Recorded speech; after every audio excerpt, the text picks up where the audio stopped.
Xitoy kishilarning shaxsiy uchurlarini nazorat qilish qilmishini to'xtatishi kerak.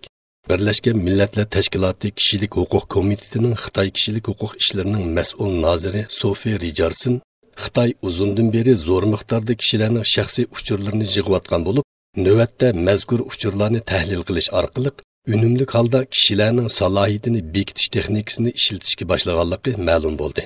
Xitoy maqsadlik holda kishilarning shaxsiy uchurlarini nazorat qilish qilmishini darhol to'xtatishi kerak degan. Tayland hukumati tutib turayotgan 25 Uyg'ur turmadan qochgan.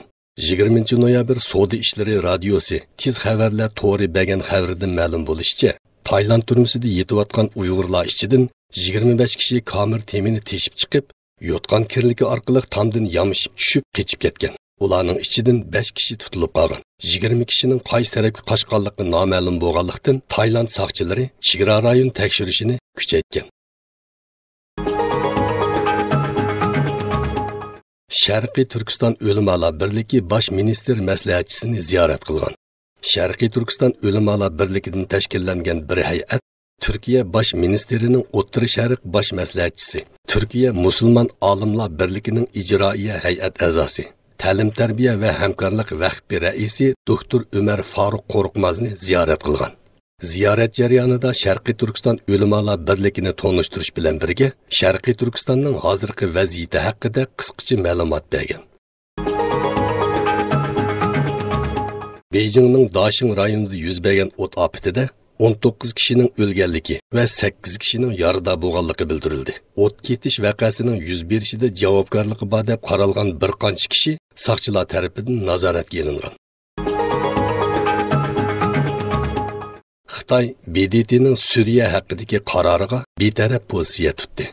Birlashgan Davlatlar Tashkiloti Xavfsizlik Kengashi Yaponiya tayyorlagan Suriyadagi ximiyaviy qurollarni tekshirayotgan hay'atning vazifa o'tash muddatini yana bir oy uzatishni mazmun qilgan qaror loyihasini Rossiya bilan Boliviya rad qilgan.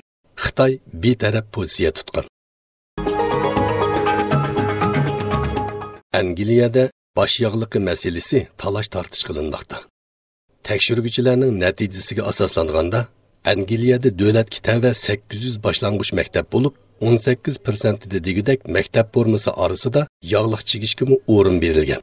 Xalqaro sekularizm jamiyati Angliyada musulmonlarga tava maktablarning 42% da bosh yog'liqning majbur ekanligini, bularning ichida 27 boshlang'ich maktabning mubolig'ini hamda musulmonlarga tava bo'lmagan maktablardimi asliyatchilarning besimiga bo'ysunib yog'liq chigishni maktab formalari orasiga kirgizib olganligi bildirilgan.